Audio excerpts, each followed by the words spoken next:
কামা রাব্বায়ানি সগীরা। আয় আল্লাহ পাক পরওয়ারদিগার আলম, গভীর রাত পর্যন্ত কোরআনের কথা বলা হয়েছে, হাদিসের কথা বলা হয়েছে। মাওলায়ে করিম, পাশে তোমার ঘর মসজিদ আছে, সামনে তোমার নবীর বাগান মাদ্রাসা রয়েছে।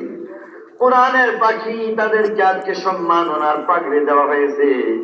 আল্লাহ দয়া করি আজকের সকল আয়োজনকে কবুল মঞ্জুর করে নাও। আমিন। মাওলায়ে করিম, এলাকার মানুষগুলির প্রতি তুমি দয়া করো, এলাকার সকল জিন্দেগানকে হেদায়েত নসিব করো, সকল মুর্দেগানের কবরকে জান্নাতের টুকরা বানায় দাও।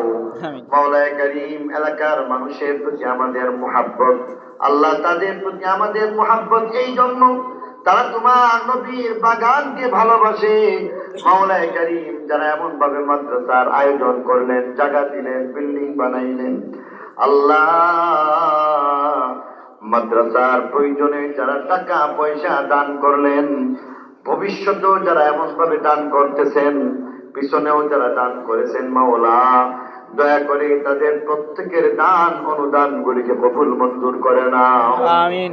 আল্লাহ এই দান অনুদান গুলিকে কবুল করে এলাকার মধ্যে আল্লাহ সকল মুর্দেগানের কবর জান্নাত বানায় দাও। মাওলায়ে করিম, সকলকে আজকে যা কিছু বললাম, আল্লাহ আমাকে আমলের তৌফিক দিয়ে দাও। সকল শ্রোতা বিন্দু তাদেরকে আমলের তৌফিক দিয়ে দাও। মাওলায়ে করিম, অভাবগ্রস্তের অভাব দূর করে দাও, ঋণগ্রস্তের ঋণ পরিশোধ করে দাও, বিপদগ্রস্তদেরকে বিপদ থেকে উদ্ধার করো, জাদু টুনা থেকে হেফাজত করো আল্লাহ, দুশ্মনের দুশ্মনী থেকে হেফাজত করো, নিন্দুকের নিন্দা, হিংসুকের হিংসা থেকে হেফাজত করো আল্লাহ।